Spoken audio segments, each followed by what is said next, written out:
Welcome again to another episode of Willow Talk, a special one. This Adam Peacock alongside Brad Haddin. And Hads, whenever we have a special guest in, you say, I'm really looking forward to this one. This is in bold and underline, the really, isn't it? It is, but there's twofold to this. I've known this guest for 30 years, so we could actually bring up a lot of stuff on each other. We went to Cricket Academy together. He terrorised me as a youth cricketer coming through Canberra, but he's the king. It's a big welcome to Brett Lee. Binga, how are you, mate? Great to be here, and finally we've actually, our stars of alignment, we've got the diary set up. I've got to say, hand on heart, this is my favourite podcast. I love listening to you guys. You kill it. So even better than your brother's one. Yes. Sorry, Shane. Mate, you had a good one the other day, though, with your brother. You had the Volk. The Volk, yes. And I told the Volk that I owe him 2 margaritas. I was in Paris with my wife, and we were walking on the strip there, and we went, and it was after midday, so we thought we'd have a cheeky little margarita. And this guy goes, "What's your accent from?" I said, "Oh, Australia." He goes, "Volkanovski, these are on me." Really? So I went back the second time. He said, "You've got to pay for the second round." UFC fan. Ooh. And I said, "There you go, mate. Well, Don't piss him off. are you a couple?" No, it's one man you don't. No piss off. way. Nice guy. Nice guy, though. Yeah. Tiny, but would kick your head in. Yeah, easily. That's what he does for a living. So And we grew up in Mount Warrigal, both of us. Crazy. Your ball didn't go over his fence, did it? You didn't jump the fence and Would have gone over his head. Maybe over the fence, yeah. It would have been close. mate, what is keeping you busy? Or actually, more to the point, what isn't keeping you busy? these days? I'm flat out, but I love Yeah. it. And Hads knows, Yeah. we've been mates forever, a million years, and just heaps of things going on, which is exciting. So, look, probably broadcasting throughout the Australian summer coming up, which is exciting. Done all the winter stuff, so working over on the Indian Premier League, which is huge. They're the two main sort of factors. And then you throw in a number of sponsors, a couple of equity plays I'm doing, renovating a house, doing a farm stay. Doing a HSC. Jumping on the tractor. Yeah, Has got the John Deere hat Love on it, today. mate. What do you like? You good on the tractor? If I could get paid to sit on the tractor, I'd be very rich. I love it. I love just sort of getting away and really enjoying it, and just trying to look like I'm busy, know what I'm doing. But I try. It's probably 20 years in the making, but it's been a lot of fun. And you've got a son doing HSC as well, which is always fun when your kids go through that. You've got it just around the corner. Stressful, I've got both bookends. I've got one starting in kindy next year, one going in year 4, and Preston's got, as we speak today, he's got one exam left. So it's challenging on these kids, like I was saying off air here, like as long as they have a crack and enjoy it and put in, that's all that's the most important thing. Yeah, they can stress about the number, but if they're having a crack, that's all we're after. And this man had a crack. Yes. Well, we're going to get to a few old stories, but firstly, I want to go back. Given you know each other so well, so you got Bradley out of Queanbeyan, you've got Brett out of Mount Warrigal / Oak Flats. Yep. There's a few rough edges there, I'd say, coming through. Who had the rougher edges when you kind of got to know each other back in the day? Well, as youngsters, I think I'm a little bit older than you, just a smidge. Yeah, 12 months.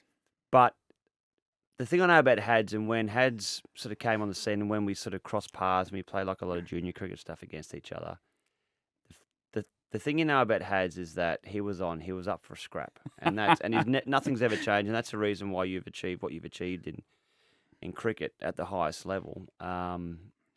He'll sort of call it out if it's not right. He'll say that, and that's good, and that's what you want. But I just remember, if you're bowling against Hads, then it's game on. He does not want to get out, and if you get out, you'll know about it as you're walking off. Yeah, they don't do tickling competitions in Queanbeyan, do they? So. Well, it's sort of, I think Queanbeyan, with all due respect, I think is that a tough area than Mount Warrigal? I don't know. Mate, it's a beautiful part of the world. It is down there. A lot of sportsmen come out of there. Yeah, absolutely. But I remember, knowing Brett now for 30 years, and you haven't got a bad word to say anyone about Brett Lee, but when you first come across with him, he's a fucking nightmare. I need to spat my water out then. What's that?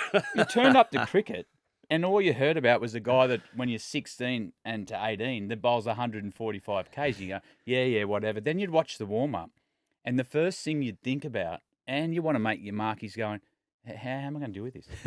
And because you were the best player in your team, and he goes, what are you going to do, take him on? And I'm thinking, no, I'm not. And the first time I seen him bowl properly was in Tasmania. I think when you did your elbow. Yeah.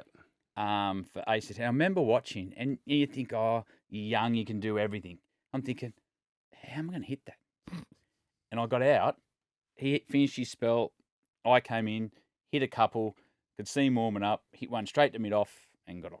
I reckon before that he's been very, had talked himself down, but I reckon he charged and slapped batted me from a man. This is a long time ago. Over point, deep point for 6. A bit like Shoaib, even before Shoaib burst on the scene. Yeah, so you think Haddin. I remember that name, yeah.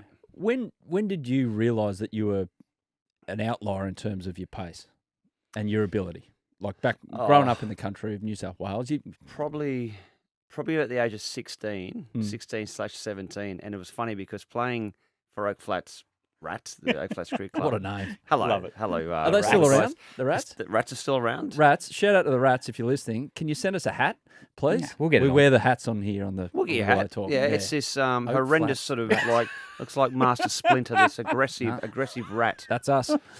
So yes, I'll get you. It's like a little Harlequin hat. I'll get that. And the Rats used to come up to the Test matches. There'd be 30 or 40 of them, and they go rats. And I'm like, hey guys, there you go.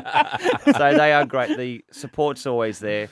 It was probably when I made that move from first grade local cricket up to Campbelltown, and I got into the first. I think I was 16, just on 17, playing, and it was so young back then, playing first grade men's cricket, and I was small and skinny, was size 12 feet.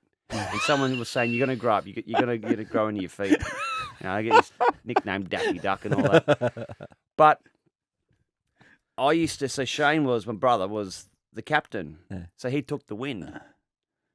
And I was bowling into a breeze, and it wasn't until halfway through the season, someone went, "Hey Shane, I bet you probably should give your brother the choice of ends, mate. He's quicker now."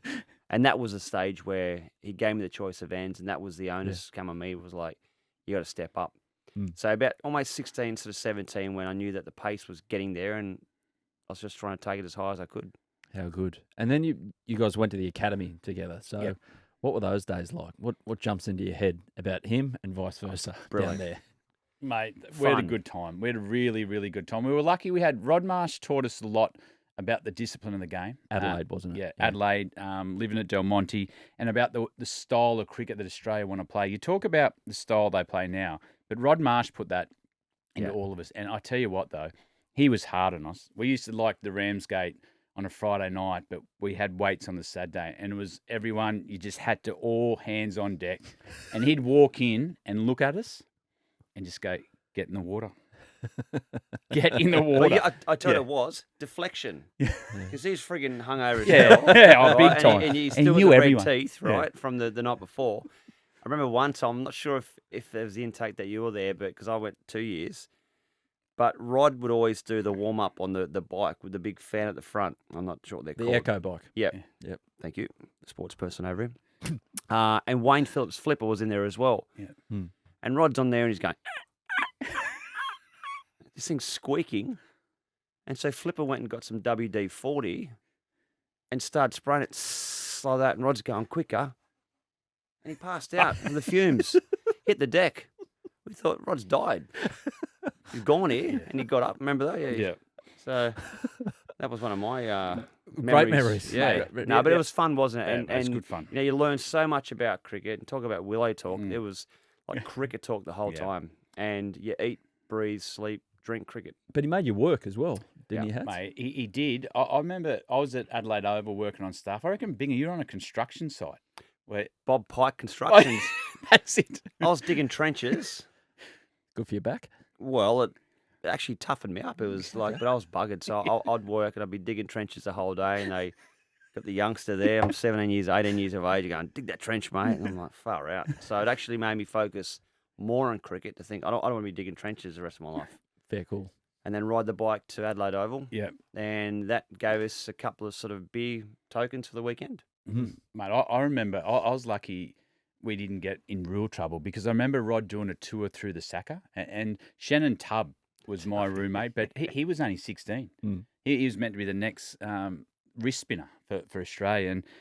And Rod's doing a tour explaining to everyone, this is where the academy train, mate. We send them out to work. They work hard. They're the next generation. I was asleep up on the mezzanine level, and I'm thinking, I could hear Rod's voice. I thought, how close is that? Are these people looking at me? And they didn't quite see me. I got behind the couch, and they came up, looked around, and I didn't tell it to years later to Rod. I said, mate, I was lucky. He said, yes, you were. Yes, you were lucky. I also slept up in the scoreboard, Adelaide Oval. Les Burdett, the groundsman, found me. How? Well, it was freezing cold, Yeah. and I was exhausted from digging trenches, and I needed a little kit before training. So, yeah, It was good times. don't normally sleep on the job.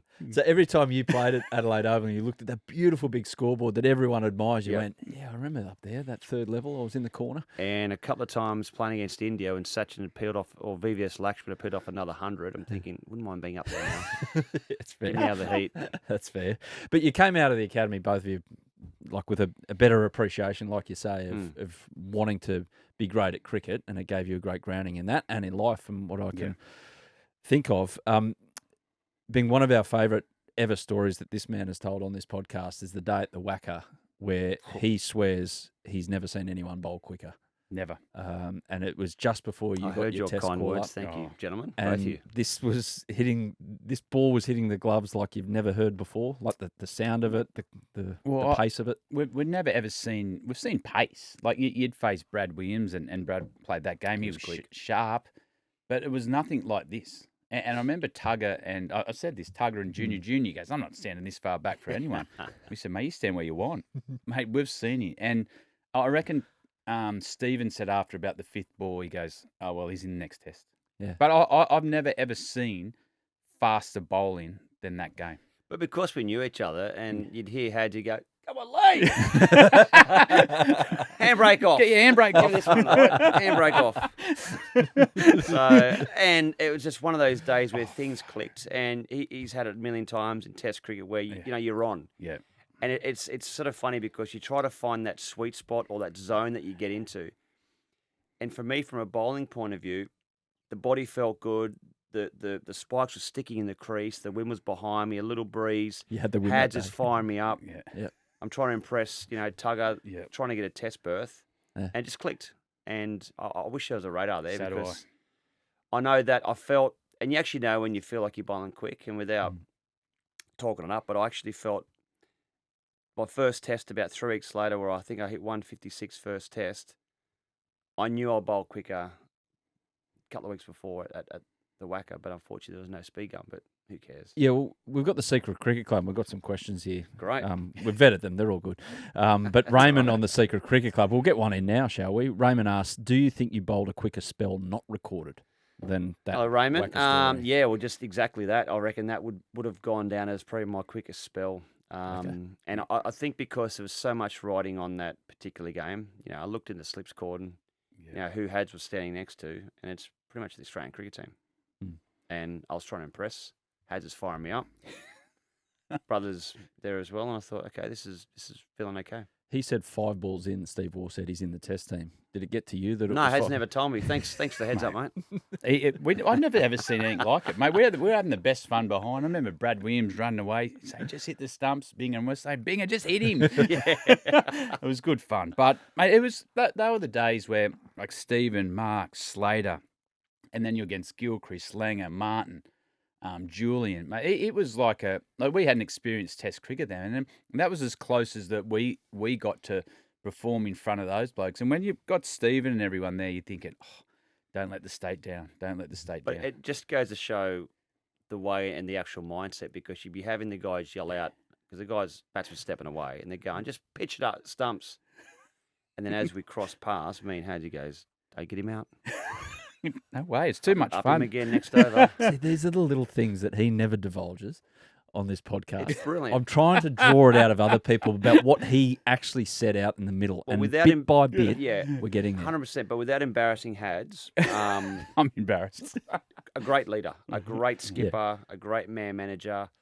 And you need someone that's got that cheekiness about him, but understands and is part of the game and actually like ahead of the game. That's where I think Ricky Ponting was good. He's ahead of the game.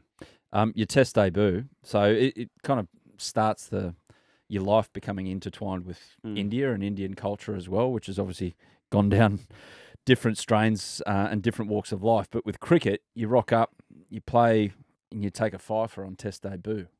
I mean, is that settling into the period straight away, or is that putting nerves to one side and just going out there and trying to bowl quick? Well, look, I've never had a regret in my life in general and in cricket, but there's one, and it's my first test. And a few days before, I used this product called Sun In to try to get the hair a bit lighter. And looking back now, and because I was fortunate enough to take a couple of wickets, they kept replaying it, and my hair was almost orange, like a Gatorade bottle. Oh, dear. Yeah, so that was the regret I had from my test match debut. No, all seriousness, it was fun. I was ready to go, and I just thought I've been through so much with, broke my back once prior to my first test, elbow surgery, ankle surgery, and I just thought I've wanted this moment since the age of 9. I'm not going to stuff it up now. And what if I play one test? They can't take that away from me. If I get one wicket, I'm on the board. And you get the first wicket, it's like, I wouldn't want another one. Mm.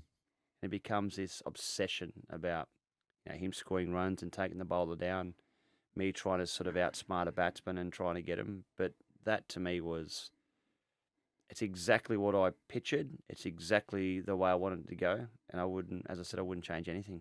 Everyone remembers their first wicket. Can you remember your first? I'm glad you said wicket. Can you remember that? Right back after a short break. Ramesh. I can. Yeah, You're on your own then. clearly. You can remember it? I can. Yeah. Yeah. And it took the leg stump with a little inside edge, left-hander for India.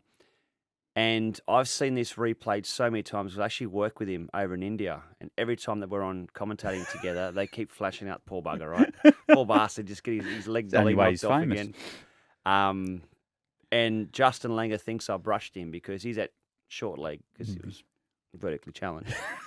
And I sort of just ran straight through him because I was looking at Gilly. Yeah.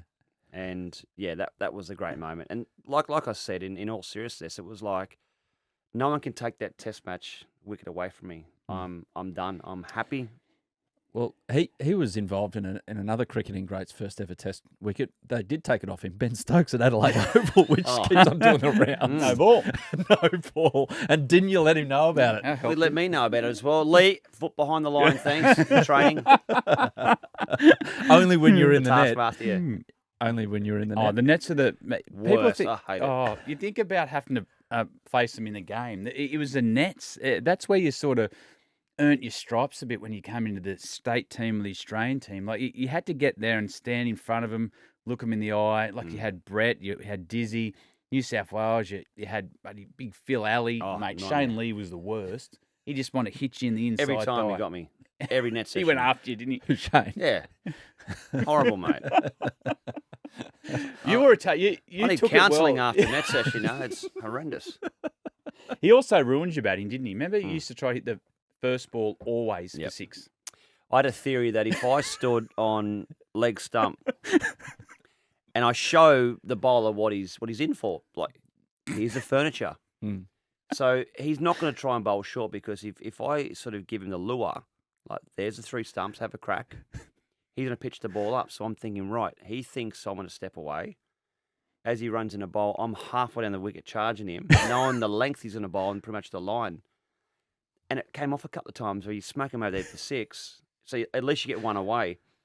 And then we did this thing, I think it was on Channel 9, and Shane told the world. So, yeah, I never got any balls pitched up. First ball, I'm getting peppered. Thanks, Shane. But with nets, with fast bowlers, why is it that they're allowed to overstep by about 4 metres in the nets? I'll see you tomorrow. Oh, mate, it's part of the game. Always happen. It wasn't something that you're worried about. Like it was the banter at training. It's where you learnt that competitive instinct. Like the bowler's going at you, you're going at him, and you're trying to earn your stripes and stand in front of each other. But they were the hardest time. They're the times that got you ready for your test matches or your Queensland, New South Wales game, your time you go to the Wacker. But that were the moments you had to earn the right to mate, be around your teammates and say, mate, I'm ready to play for New South Wales and get in behind that. Well, it wasn't fun. Not fun by any means. It used I to actually move the look at steps it back. from a different point of view. I think that the reason why guys like Hads and Punter were first class and top of the game, world class cricketers, with us stepping over the front line, we actually gave them less time to see the ball. So actually helping them. I don't know if So it's when they get helping. out to the middle, Of course. you might have 0.45 of a second. Yeah. Normally, you might have 0.3 of a second, so less than half a second. So when they get in the middle, it feels like it's easier, and that's where they score runs. So we're actually helping them. Bet you didn't feel like that at the time that Mate, you were being helped. Mate, the worst place you could ever be was captain of your state team. Punter had it, and Michael Clark and everyone. He's captain because the bowlers used to go after the captain on tour. Impress, yeah. To try to get in. Like, you just think, you look at your name, you go, Clark, oh no, I'm batting with Pup. This bowler's going to go after him. Sometimes I'd forget about you and get you to the other end because they'd just go after the captain. So it must have been a captain who came up with the idea of the dog thrower. The Wanger, yeah. The Wanger. Feel good. Surely. Well, yeah, and I still remember too, and you mentioned Phil Alley, 6'11". Oh, yeah. Rod Davison, who was Size of stumps. about 4 feet Canadian high. cricket great he turned into, didn't he? Left-handed Wrong one. batsman, Right. Oh, wrong one. Sorry. tough. Yeah. And so Albie's working on his action, and he was quick. He's about 150. Like, he should have taken 300 test Yeah, he wickets for should've. Australia. Mm. Left arm, Fruit whip got him. 6'11". I heard that. 6'11". And Davo goes, oh, I'll get in there and face him. He's ducking and weaving. I'm like, yeah, the crazy or it's just stupidity. Yeah, the fruit whip. The what? I don't know the story. Okay. You might know it better. Well, he was playing in Perth. Yeah. And Phil Alley, when you go up at the buffet in the morning for breakfast and they got like the big salmon and you get your little plate and you take a little bit of salmon. He took the whole salmon back to his... The whole thing? The whole like 4-foot salmon. I mean, he's 6'11", and he ordered a fruit whip. So he got all this fruit mixed in. He goes, guys, this is the best thing. It's going to be hot today, heaps of energy. So he orders a fruit whip. The lady comes over, can I have another fruit whip, please? He had 3 or 4 fruit whips. And it set like cement in his guts. He had massive... He had to go to hospital, get his guts pumped out. Got by the fruit whip. Big Albie. That was before my time. Shout out to Phil Alley.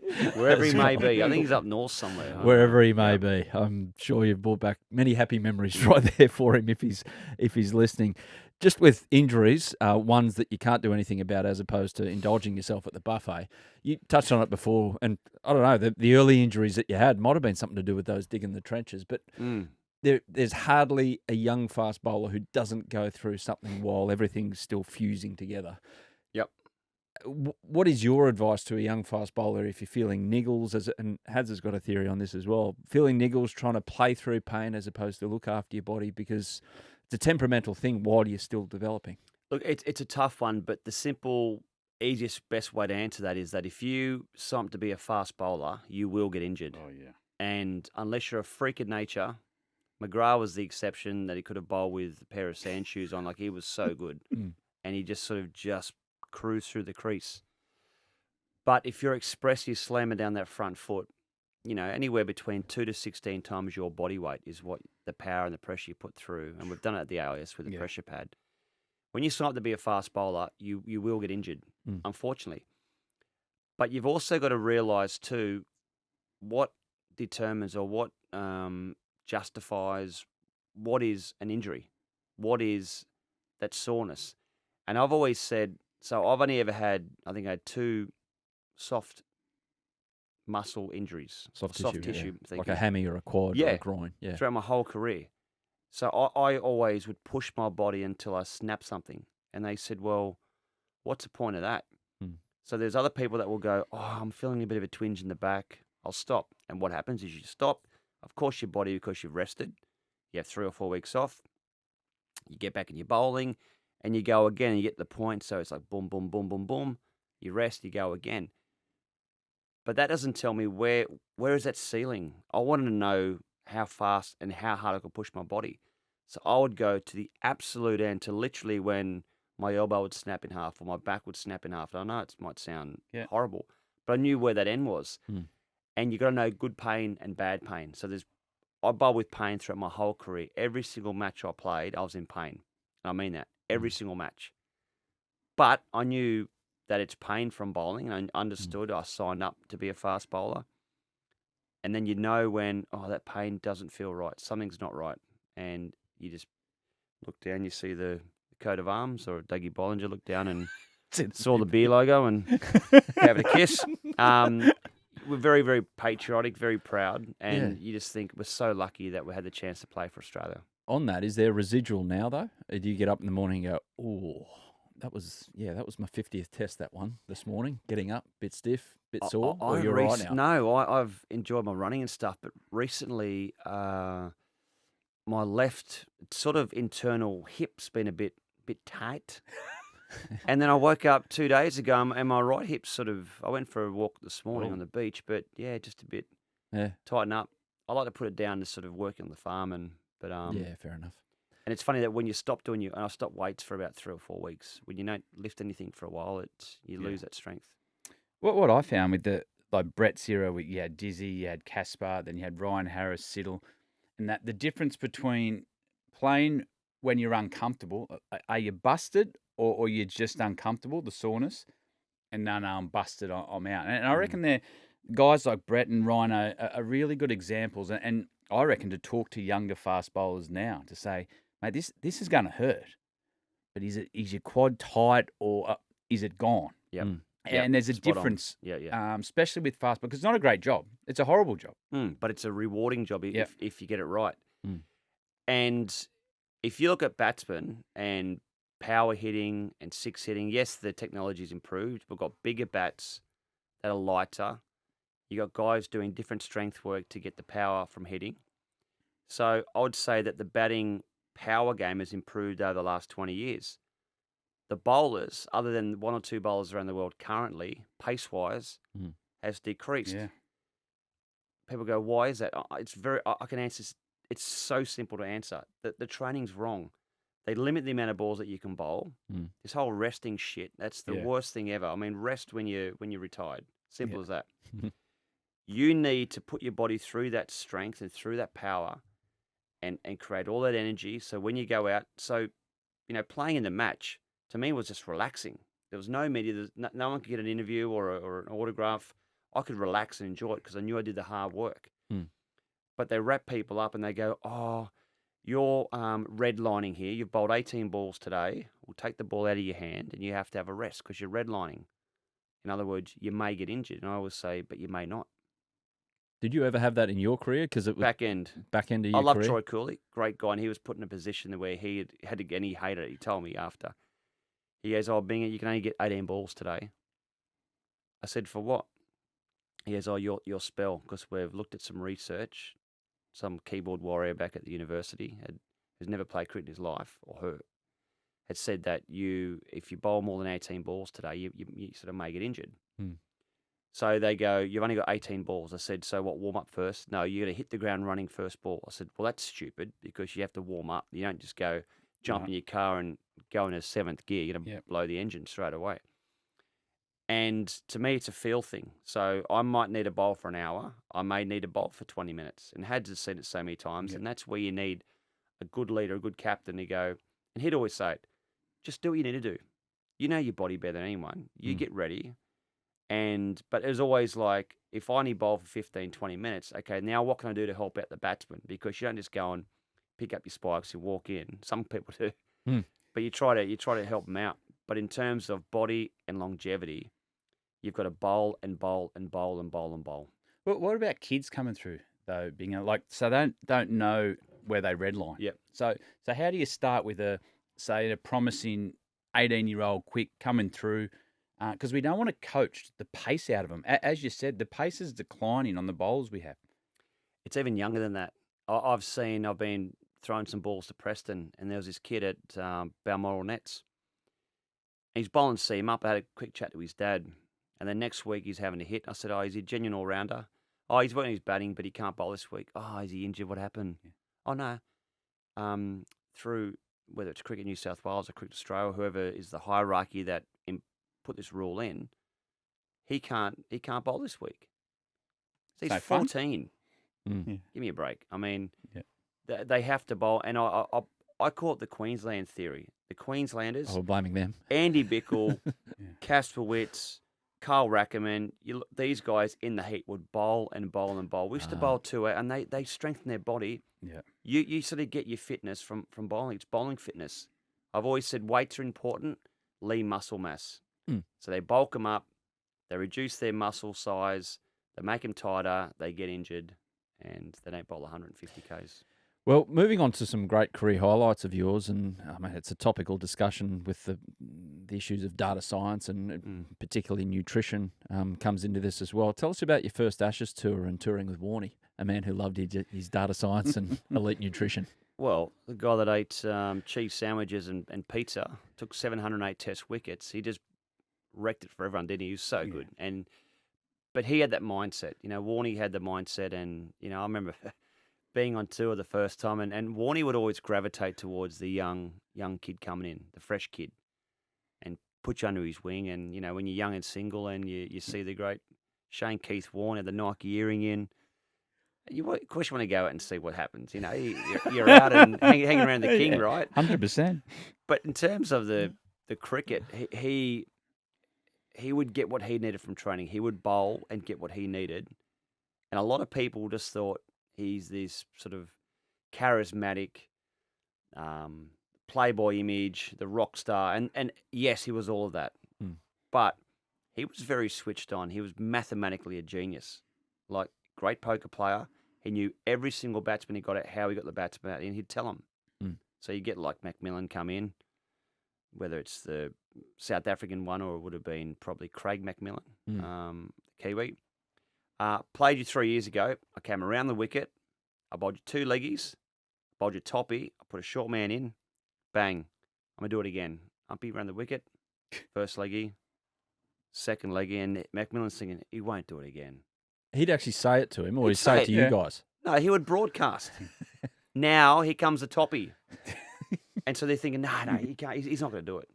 And he did it. Bang. Caught shortly. I told you. But just a freak to play with. And, it's... Still can't believe he's gone. No, he's just... It was different to everyone else because he was just the way he thought, and he was just better than everyone. And he knew that when he went out there. And as he walked across the field, my first experience in a team along tour was the 2005 Ashes, and the way he dominated that. But he had the aura before he got on the field that they were nervous to play. And he'd be saying, I'm going to take you wide a couple. I'm going to move your front foot across, hit you with a flipper. He'd think, no, you're not. Take his front foot across, hit him with a flipper. Yeah. He was just bottom line, better than all of us. Yeah. The 05 Ashes as well, I've got a couple of other things to bring up, but the 05 Ashes, and it's mind-blowing, it's nearly 20 years on. Yeah.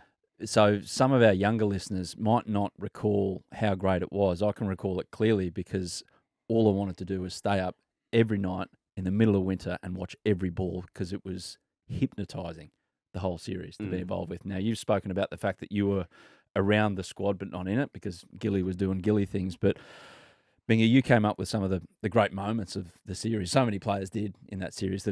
You got the Flintoff photo. You get Andrew Strauss, producer Sam, wanted to put this in about you got him, and then you really got him with one of the great slower balls of all time when he's expecting one up around his chin again. That series, is it those two things that I've mentioned there, or something else pop out to you? And I think that's slower ball because it's funny as a fast bowler, you have to have a clear mind. And I was running and going, bouncy Yorker, slow ball. Genius. It came off.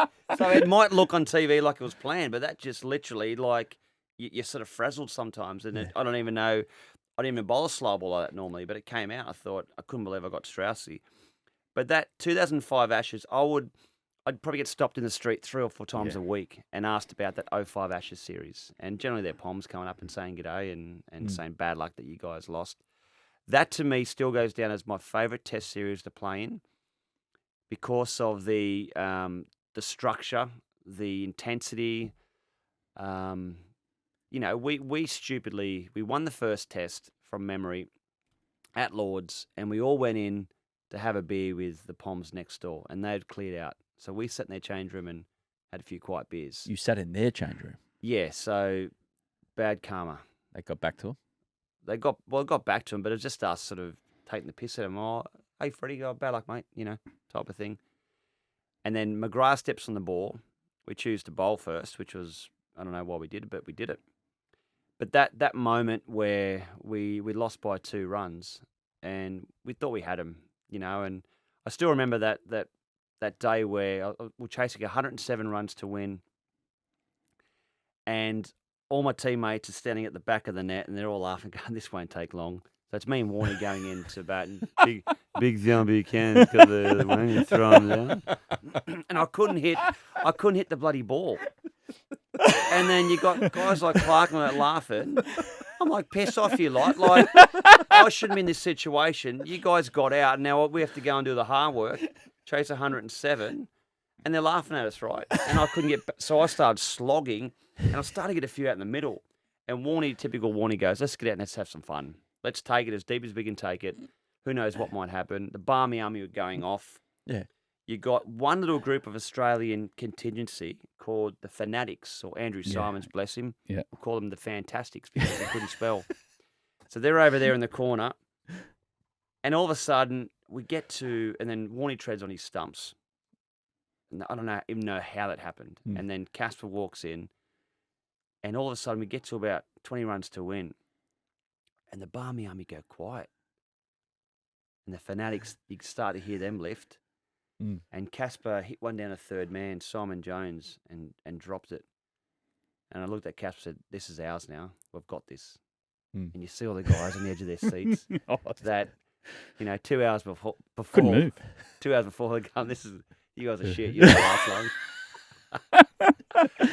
We thought he won it when he hit the full toss. I nailed it to deep point and half a metre either side. But as we always do with history of sport, that moment, if it's half metre either side, we would have won 5-0. I promise you, we would have dominated and beat the guys 5-0. We wouldn't be chatting about it today. But a great moment in sport, and then that iconic photo when Freddy came up, put his big mitt around me, and was poking me in the ribs because I had a broken hand from the first test where I got hit by Harmison. I've been hitting the ribs and the elbow.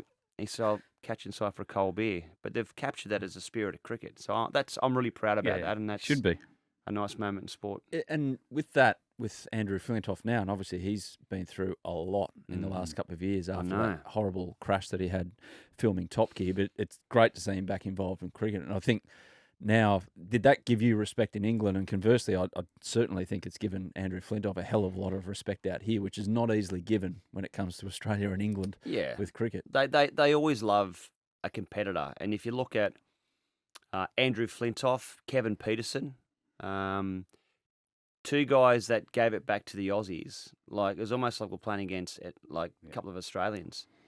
And the thing that I remember about Andrew Flintoff, because he bowled quick. Yeah, he did. Against us, wide of the crease, and he'd bowl that awkward sort of length where he jags it away.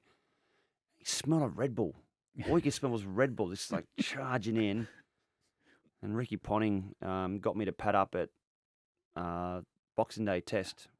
Bowled all day, day and a half. He goes, Binga, put your pads on. I'm like, no worries, mate.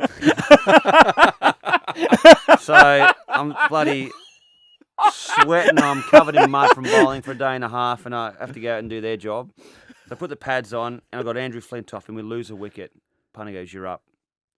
So I walk down, Barmy Army going nuts. I look up, and here's Andrew Flintoff, and I could smell him from 40 metres away. Red Bull again. Yeah. He comes in and gives it the glove me. I'm out first ball,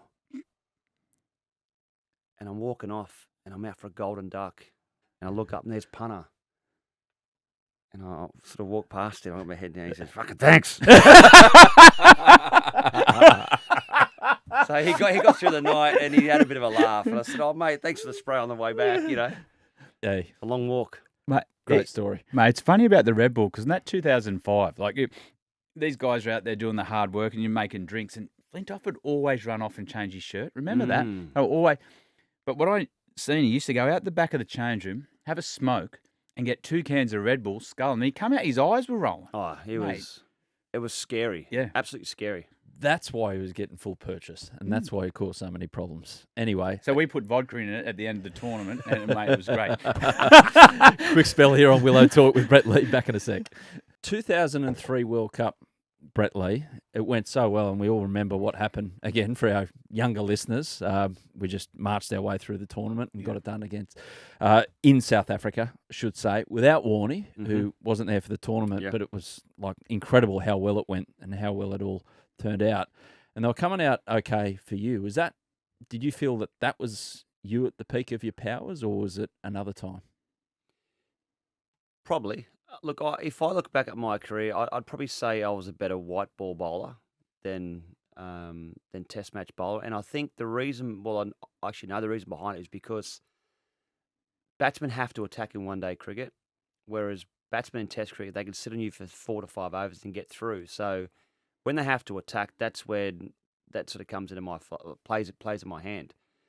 But I think back to 2003, and I sort of felt that was the time where I felt super fit. I'd been working really hard with guys like Jock Campbell behind the scenes, doing heaps of sprinting, heaps of running, and all the work behind the scenes, bowling a lot in the nets, bowling for an hour plus in the nets, like we spoke about before. So in the game, it was me just enjoying it. And South Africa, it's a great tour. It's so much like Australia, and it's a real good vibe, a good buzz. They're having a lakabrai up on the, smell coming across. Yeah, and it's, they're having the barbecue, and the guys and girls are on the beer, and they're having it's a real carnival atmosphere. It's a really good tour.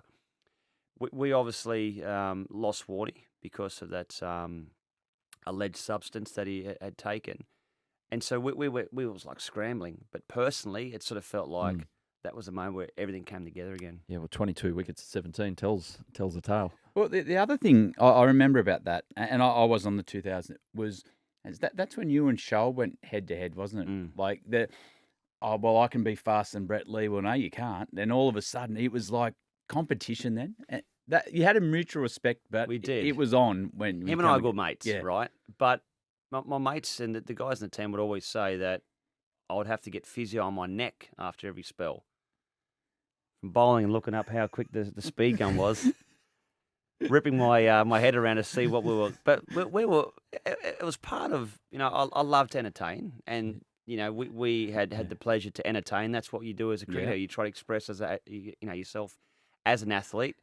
But to be on that pace race to get to 160 the quickest, that was exciting, and I love the way he bowled. He was scary. Yeah, was he?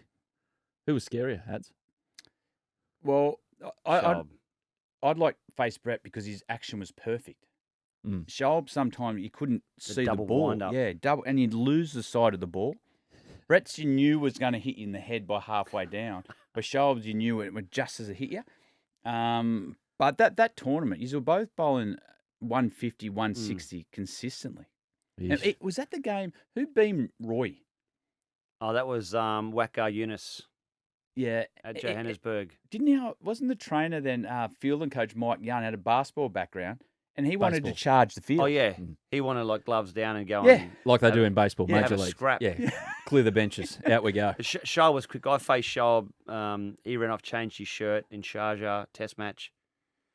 Came around the wicket, and it was like he bowled this ball to Gilly. It looked like 0.1 of a second. Ripped his. So he knocked over Junior, knocked over Gilly. I'm scrambling to get dressed, and I'm facing him on a hat-trick. He's coming with a massive in swinger, reverse swing, beamer, in the hip. I feel like I've been shot. I'm like, you wait. And I pinned him. I hit him on the Pakistani badge for it. Didn't hurt.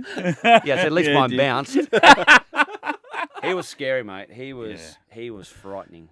Was anyone idiotic enough to go after you, though, with the ball? Sledging? No, with the ball. Mate, when you had the most bounced Test batsman in world. That to me defies logic. That's like going up to Mike Tyson and going, "Hey, Mike," and then just giving a little tap across the chin and say, "Here you go, mate." Yeah, but you know he's going to flog you anyway. Yeah, well, are you? I would have done it. If that, like, you always try and take the fast. Yeah, you always try and. So what my teammates would say, if we take down a Shoaib Akhtar or a Nanti Haywood, and we obviously don't want anyone to get maimed or seriously hurt, but you're out there playing.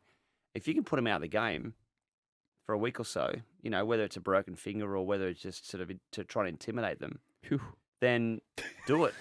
Good times. Yeah. Well, unfortunately, Alex Tudor found out the hard way. Yeah. Oh, yeah. You got him good. Hey, Well, he got me good. He did. with your with the bat, that's 6 at the Gabba. Have you hit a cleaner ball? Did you ever hit a cleaner one off Shane in the backyard back there No. at Mount No, Warrigal? that was just moment in time, and I like gritting the teeth, and I just think because I said I was back with Nathan Bracken, and they had like a fast food sort of sponsor over the side screen. I said because they just kept bouncing and bouncing and bouncing. The Windies, and this The is Darren Windies, Powell. Darren Who came Powell, out of this yeah. one. At $1.20. I said if they pitch up my half, I said I'm going to smoke him for 6 over the side screen, and he dropped it on the back of that length. And Hads knows that when you got that full golf swing, and you hit it on the way up, and I was using those Carbon Kookaburra bats. Yeah. carbon fibre bats. They should bring them back. 100% for And 2020. I reckon there's a strip on the back, and I reckon it definitely helped. Isn't there enough advantage given to the batter in the modern game, though? Mate, than that? I'll give you one to go and use in your local I cricket might be game. able to get one off the Mate, square there. They were One of different. Zach and Presto. I mean, what are we thinking? Exactly right. We should do it. Actually, I didn't even think Mate, about it.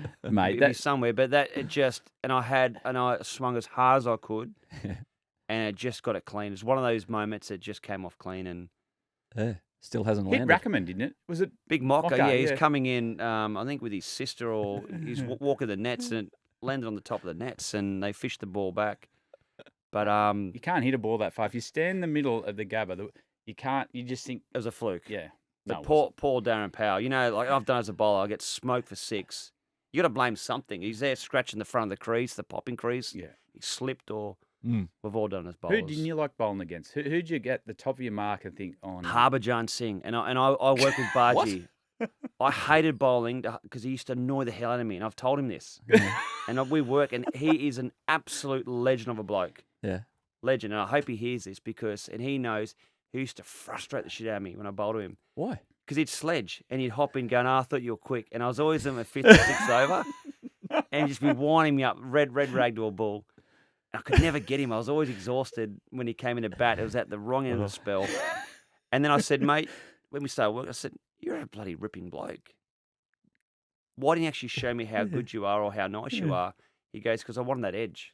I wanted to come across like I was an arrogant or a person that was chirping. And so he was giving back what we gave to them. Is that But what's changed? Lovely guy. Is that what's changed about Indian cricket? In the sense that They're good now. they've found their identity and they know that they can give as good as they take. Whereas back in the day when we were growing up, especially, it was like, oh, they're coming out to Australia eventually. And Sonny Gavaskar was the first one to go, no, I'm enough of this Well, he crap. took his team off the field. Yeah, that's right. But he didn't really have enough. He didn't have the cavalry with him. They didn't Now, believe. this generation, it's like, no. We're the best. Do you know what I reckon it was, Hads? I reckon it was that game when Rahul Dravid and VVS Lakshman batted the whole day. Calcutta. Yeah, and I was at home. I was injured. I was at home watching. Good one to miss. Great one to miss. Sitting on there with my arm in a sling, and that was them saying we can actually match Australia. We can not actually match. We can actually beat them. Mm. And now with Kohli, I love the way like Kohli plays. He's such a good player. That aggression, and they got different guys like back in the day with MS Dhoni, didn't say anything, just led from what he had to do, and just would not back down. Towards the end of your career, and you were involved in the 5-0 whitewash. 07-08, you got an Allen Border medal, 40 wickets in 6 tests on home soil. So things are working well for you. Towards the back end, how do you approach it as a cricketer? Like knowing that, okay, my body can only go for so long, given the pace that I bowl at. But what were you trying to get out of yourself towards the back end? You played, obviously, white ball cricket for Australia for a few more years after that. It was a conversation with Pidgey, the great Glenn McGrath, and he sort of handed over the bat and said, look, I'm done now. You have to lead this attack. It was a really special moment in my career, and I still remember it vividly. So I said, we've obviously spoken as teammates and really good mates, as we are, like, with 300 days on the road with these guys, and they, you get to know these guys better than your own family. I said, what advice would you give to me now at the part of the career that I'm at and where you see the next couple of years? And he goes, hit a good length. I mean, he always say top of off with a good sniff. Good bumper. Good bumper, right? That was his words. So he goes, when you think about bowling a bouncer, hit the top of off. When you think about bowling a slow ball, hit the top of off. When you think about top of off, So that whole series, I pegged my pace back from trying to bowl 160 every single ball. And I was sitting around that sort of 140 to 145, occasionally 150 mark. Just took a little bit off the pace. And I purely focused on, like, literally laser beam, the top of off stump. And when I wanted to bowl a bouncer, I thought, nah. And it's just consistent. And I got 4 for in the 4 tests. I never got a 5 for, but I got 4 for in every single innings. And that was just consistency. Was that hard to do? Like Oh, yeah. going from being the bowler that intimidated everyone to saying, okay. It was boring. Or is it just maturity? It was boring. It's boring, but it got the wickets. How can and, 40 wickets be boring in a summer? You sort of want to see batsmen Fear. on their ass and, Yeah. the whites in their eyes. But, nah, like, it taught me also, too, that pace isn't everything. You got guys can bowl 150 Ks, but if they spray them everywhere, then you're not going to be successful. On that, look, when you felt like you were bowling your quickest, was there a batter, and I got a fair idea he might be from the Caribbean, he comes out, he loves Australia as well, and he's a left-hander. Yep. It might be him, might be someone else, I'm not sure. But Chandapur, good you player. you are firing, you are humming, everything is working, but then you release 3 in a row and you go, my goodness, he's seeing them like a watermelon. Yep. I don't know what I'm going to do here. Was there a guy out there that... Two Yeah. batsmen straight away, Sachin Tendulkar, Brian Lara, as you're Yep. referring to. Sachin Tendulkar, if you bowl top of off, you get hit down the ground. If you bowl slightly wider, you get hit through cover. You bowl wider, you get hit through backward point. You bowl on the legs or bowl too straight. So he actually dictates exactly where you bowl, where the ball's going to go, where the ball should go. You bowl 5 or 6 balls on off stump to Brian Lara, and he'll work you anywhere. Hard to bowl to. And I still, my favourite spell still in Test cricket was Trinidad, where he scored his first 100 on his home soil, and I bowled for 2 hours straight in the heat. He's in the 90s, and I was literally just bumping him for fun. And he's playing and weaving, laughing at me, and the ball's going past his head, and he didn't get out, did not back down, and it was the best contest. I didn't get him out. And we've had this conversation over beer, and I said, mate, that was a great moment. That was a really good moment for me personally. And you talk about, obviously, Lara there, but Tendulkar, and you're one of the first to go over to India and recognise the enormity of what was going on over there. How's that changed your life? Love it. Yeah. Been going to India for 30 years. I think it's 160-odd visits, 5 passports I've been through. Wow. And this love affair for India, which started in 94, Yeah. and with the under-19s Australian tour, it was, I came back, I was about 69 kilos, got horribly sick, didn't get a lot of wickets over there. I was sore from bowling, the heat was insufferable. And I came back and I was homesick as well, first time away from home, from mum and dad. And parents said, what was it like? I said, it's the best place ever. They said, but yeah, you've told me all these negatives. How's it? I said, the people, the love, the hospitality, best in the world. And then it became that love affair. So every time I went back, I wanted to learn a little bit about the local language and different styles of foods that they create. And then, a little bit of music, a little bit of Bollywood. And you throw that in the mix, and that's India. Yeah. And happy Diwali as well today. Yeah. Oh, is it? Yes. As we sit here right now. As we sit here right now. So, Can't believe you didn't lead the show with that. Big celebration. Well, I didn't see it on my way in from my little cubby hole on the north side of Sydney, but, for whoever's listening, I mean, we're Yes. as we sit here right now, we're producing this a few days later. But like how you were welcomed on your first trip as an under-19 kid, playing first grade down at Campbelltown, and kind of, now rather more worldly. It's a bit different now when you go back over there, I imagine. It is. Yeah. We used to throw the cricket kit in the back of the tuk-tuk, and you just hope you make it to training. Yep. Because there's no road rules in India.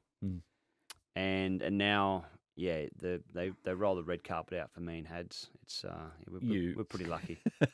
I mean, you've been around the IPL when the big stars are in it. You've told on this They love podcast the Hads stories over about there. MS Dhoni, Kohli when he comes in. He's got his security detail and everything like that. Is this rock star Different status over here? Different level. But it also works both ways. That one, they had the respect of the Australians because they love Aussies and the way you play. But Brett's been lucky enough to do Bollywood movies. You've been to Tendulkar's house. You've sat down with him. It's it's hard for it not to be infectious Mm. over there. And the love of the game, you've got to go. It's a different, it's an obsession. It's hard to explain to people that have never been to India what it's like. And my parents haven't been over there. I haven't been there. I always say in India, you get very, very fit in India Yes. because you have the little red toggle on your door, do not disturb. Get the bowl on, you get everything right when you're in your hotel room. But you get he looks through a little peephole. Ready, sir? Open the door, and it's the chef, and he's got a fruit platter. Not the fruit whip, but he's got the fruit platter. The Phil Alley fruit whip. And so he puts it, and I say, hello, chef. Could be midnight, it could be, 3 in the afternoon, and they put the fruit platter down, and you're waiting, and you know what's going to happen. Big photo. One photo, please. One snap. Sure, mate. So you come and get the photo, get the snap, put the fruit platter, and the fruit platter is just there to get him through the door. Yeah. The photo then happens, the transaction takes place. Then he goes down and tells his, whether he's his EA or his 2IC, he or she will come up and knock on the door, and you get 20 fruit platters a day. So it's super fitness over there. Yeah. Good food. Lucky it's not a big Rogan. Got Josh every time they mate, come up. big, much big bone better. chicken, mate. You won't be able to bowl it all. Oh, fantastic. But I guess that's, you talk about the respect you've got in India, but in general, you mentioned Tendulkar, you mentioned Lara and having a conversation with him. The guys that you were trying your darndest to bowl as quick as you could, as good as you could, now in retirement, there's that loving respect between everyone when you see a Sachin, when you see a Brian Lara. I think it's, and I'm trying to put my finger on why I actually love touring. And so I played as hard as anyone. So me and Hadge would always push the boundaries and would try and get the most out of us as athletes. But we also, too, wanted to make sure that, you're first to go and shake their hand after the game. Win, lose, or draw, you have to learn how to be a gracious loser, and you got to enjoy when you win. And all this stuff we're hearing now about everyone gets a medal at school, and I hate that, because we're not teaching people how to lose. They have to learn how to lose. When they get the big wide world, not everyone gets a medal type of thing. So my philosophy was, when I was playing, I would push the limit and the boundary as hard as I possibly could. But then life's too short. I want to make friends in all different cultures. And so, very fortunate now. If I go over to India, I got mates to catch up with, and they will be thinking, but you used to terrorise them, or they'd hit you for 4 sixes. So Sachin helps my son Preston with a bit of batting advice. Not a bad And coach. I help his son Arjun with bowling advice, which is so ironic and so weird, but great. That's good. And what about you've learned a bit of Hindi? You've been Tora. I know the wrong Hindi words, so I'm not going to say any of them. Taught you well. Bollywood movies, that's challenging. Like as a sportsman, you challenge yourself there, but to put yourself into that arena, that's a different challenge. It was a good challenge, and once again, life is too short. I don't take myself too seriously, as you guys probably know. Yep. I like to have fun. And, the chance to do a Bollywood movie in India, the chance to do an Australian feature film with Bollywood flavour, which I thought I'd be in the whites, little cameo, run across the screen, bowl a ball, how's that type of thing. Nah. Lead actor, different name. What was I'm your an English name? Will Henderson. And Henderson. I was an English teacher teaching culture.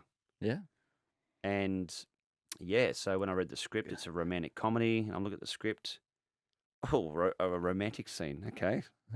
Body double or no? No body double. So I had to go home. I read the script and I was sitting down with my wife and I said, "What's your thoughts on the script?" She goes, "You got to do it, 100%. Great opportunity. It'd be fun. 3.5 months. And how hard is it to get 3.5 days spare? Yeah. But I committed to it, and the first shot, I sort of get down there and I was mucking around. I said, "Oh, where's the trailer?" Because every actor gets a trailer. He goes, "Over there." I'm like, "That's not my trailer. I'm not going to be. I'm not going to be that person." Tell you what, after 3 or 4 days when you're cooked, You're in your trailer. they're setting different lighting angles and camera angles, and they get the dolly off, and they got the jib and all that. And I'm like, I need a kip. But is it Beautiful Mind or Perfect Mind? Russell Crowe, Perfect Mind or whatever it is. Beautiful Mind. Beautiful Mind. Yep. He had all the writing. Oh, when he was going nutso and he had all the scientific that was equations. Me. So we were doing about 140 pages of dialogue. Whoa. So 4 pages a day. And I thought, I can't remember all these words, all these. But the hardest part was the acting. This was easy. Yeah. it's weird. Like the dialogue came easier, but yeah, to try and act as this other person is What's the movie called? un-Indian. Every streaming service tonight. I'm gonna find it. Hey, quick one, just back up the bus a bit. So The trailer or the bus? no, Sachin and your son advice. You and his. So he's a bowler, and your Arjun boy is- Tendulkar, who's 6'3", left arm fast bowler. Don't ask me how that happened. Yeah.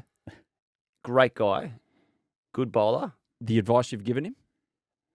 Bit with his run up because I think to be a good fast bowler, any young boys, because I know a lot of juniors also listen to this. To be a good fast bowler, you have to be a good sprinter. So work on your sprint training first. Take the ball in your hand, and that's what I taught him. Running efficiency. Yes. And Yes. Preston, what's he got out of Sachin? Probably just being smart with his choices, in terms of batting, like when to up the ante, when to sort of rein it in, bit of stuff with his technique. What about when he gets York by his dad for 112 over a summer Christmas Christmas gathering in 2021 that your brother put Got to up on learn to social win and media? lose. Well, he goes, you know what he said to me? What? So for those that didn't see it, we'd been at the front of my brother's place playing front yard cricket. And I'd bumped him. He smoked me for 6 on the neighbour's house. And of course, you don't put that in. And they ripped his pegs out. Perfect. And this went to Iceland. People in Iceland were commentating on it or making a comment on it. And I said to Preston, how do you feel, mate? And he goes, well, my shirt was off, Dad, and I was happy with the rig. Yes, so he was pumped. I said, mate, you've been resold, though. Is that way of looking at life from the paternal side? 100%. Yeah. 100%. And we're all proud dads, Yeah. And like the thing about sport comes and goes. It doesn't matter. We're trying to be the best parents, and you just want your kids to do well. Exactly. We're going to get into the secret cricket club now, Hads Ooh. and Bing. We've got some questions, and we'll rattle through them. I'll go to Felix first. He asked, what's Brett's favourite wicket he got in his career? Adelaide Oval, Australian AIS versus Australia. Brother out.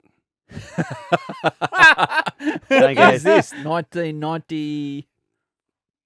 7, I think. Oh, a I bit don't later. know. We'll have to find out. Yeah, got Shane out, caught and bowled. Did you give him a serve on the way off? Pack your bags, mate. He goes, thanks. You probably cost my career. Nah, I would say always first test. First test match, Ramesh. And from Patrick, can you train yourself to bowl quicker? You can. Sprint training, do some running downhill. And I accidentally stumbled across this. So get your feet to turn over quicker, run downhill, run on soft sand, and then run on a normal flat surface. Increase your speed. So when you hit the ground running with a ball in your hand, you feel as if you're running at about 50%. You're running still at 85%, and your rhythm's better. Okay. John, which bowler has an action that makes you think, protect your body, mate? You know what? You're going to laugh at this. Hmm. Jimmy Anderson. When Jimmy Anderson burst on the scene, we're like, this guy would not last. That's what everyone said. So, counter rotation, hyperextension, layman's terms, twisting and turning. Hmm. He's got on to take 704, I think, test wickets. Yeah. Superstar. Bowled until he was 63 years old. Yeah, still 40, going. 42 still. I reckon he'll be in the IPL auction. Good on him. Yeah. Wow. I got James. Do you remember your favourite spell? Yeah, well, the one probably, James, that we spoke about, me and Hads. Hads behind the pegs, the Wacker 1999. Braden, make a Mount Rushmore of fast bowlers. So 4? Yes. 4 fast bowlers you'd stick up there and go, yeah, the GOATs up there on that rocky outpost. You'd have to go Jimmy Anderson through what he's achieved. I'd go Shoaib Akhtar, entertainer, fun, super quick. Jeff Thompson and the great DK Lilly. The guy that had his shirt unbuttoned down past his navel. I mean, they were the glory days. And he fixed my action. We've just got a quick message from Glenn from Narromine who said thanks. So Yeah. Sorry, Pidge. Mate, the other one I've got from Michael. When is Six and Out going to release an album? And before you answer that, tell us the time your car got broken into with your Six and Out CD. Yeah. This is one of the most embarrassing moments of my life. I'll keep it short. we did a couple of albums with 6 and Out, and we'd been given all of our demo CDs, and I'd had a plethora of CDs on my front seat, passenger seat. Bit of money in the ashtray. My car got broken into. They flogged all the money in the ashtray. Did not take one 6 and Out CD. I couldn't give a shit about the money. I'm like going, just have a listen. Like, it might be okay. Yeah. Mate, and you were flying 6 and Out then too. Yeah, that was some good 25 years in make, but we're still going, Yes, gentlemen. yep. We're back. When is Second it? innings. Give it a Give it a plug. yep. November 15th Mhm. at the Coliseum, which is the Rudy Hill RSL, a.k.a. West HQ. And Hadj, you're going to be there. It's Yeah, going to be get an Uber. hosted by Mark Howard, some celebrities from around the world, past and present cricketers from Australian Indian cricket teams, and a whole heap of a bunch of people, and it packs out to 2,000 people. So We've got a little tambourine for our mate in here. triangle as well. Triangle. Yeah. Triangle. How do you tune a triangle? Right. With the 30 beers I'll have while I'm there. Is that a philosophical question? Yes. No. Hey, Andy asks, did Piers Morgan claim a moral victory after facing you in the nets? I get on very, very well with Piers Morgan. And another question, probably the most question that I'd be asked is, what was it like bowling against Piers Morgan? And did you mean it? Yeah, I broke 2 of his ribs, hit him 4 times out of 6. He took me out for breakfast during the Ashes and tweeted, or X'd, back then was catch up with my mate Binga because there's no ribs on the menu. Nice. Got one from Dave. Any big dramas in the backyard with yourself? We talk a lot about Shano, Yep. but you got Grant Grant as is well. a He's a gun. good cricketer. Yeah, he Played New South Wales schools with him. yeah. And the thing with Grant, he ducks the school, a forensic accountant, now GM at Commonwealth Bank, Struggling. struggling. Yeah. But he was a fieldsman. Yeah. So Shane was the cheat in the backyard, always batting. He made 334 like Tubby. He's out 6 times, caught Booney, the pot plant, the voluptuous pot plant at short leg. He nicked me off first rock and he swore at me and told me to pack him, So I started crying. Mum came out, gave him a smack, and I got another bat. And that was just every day in the Lee household. But we had the backyard paved. Dad and I paved the backyard, so it was like the whacker. It was great. It was Windows. quick. You would have went through a You'd lot. slip in, you'd be the same. Like Yeah. you'd slip in, the tennis ball was only allowed, but the 6-stitcher would come out occasionally, but we'd have the boogie board covering up, Yeah. the back of the window, but occasionally you'd go through the window. Ben asks, tell us why Shane Watson was sleeping in your room at Lumley Castle in Durham. I interviewed Watto last night and told this story. Watto is scared of ghosts, and he had a room with no windows and a fireplace, and he goes, ghosts love fireplaces. I said, how old are you?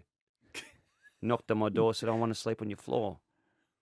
I said, mate, well, you're on the floor, mate. You're not. That's where I love you as a mate, but that's where I draw the line, Watto. No head to toe? No spooning, no head to toe. And then it sort of got out. Belinda Dennett, our media manager, over a beverage, had told someone from England. And then the next day, the one day against England, all the crowd dressed up with these white bed sheets like ghosts. And Goffy Bowler went boo at Watto. Hello, Watto. You'll be listening in. He's a friend of the show. We're going to see him later. Well, he'll have his side of the story Yes, he again can when we tell get his him part. in here. Nick's got one. Surely you're incredible at getting a chainsaw or a lawnmower started. Did you get that from Leighton Hewitt, or did Leighton Hewitt get that from you?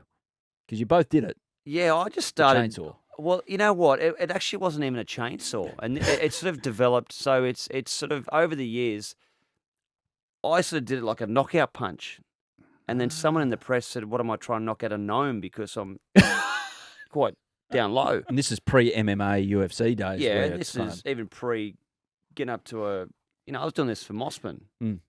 And then someone said it's the chainsaw, and then in India become the tuk-tuk starter.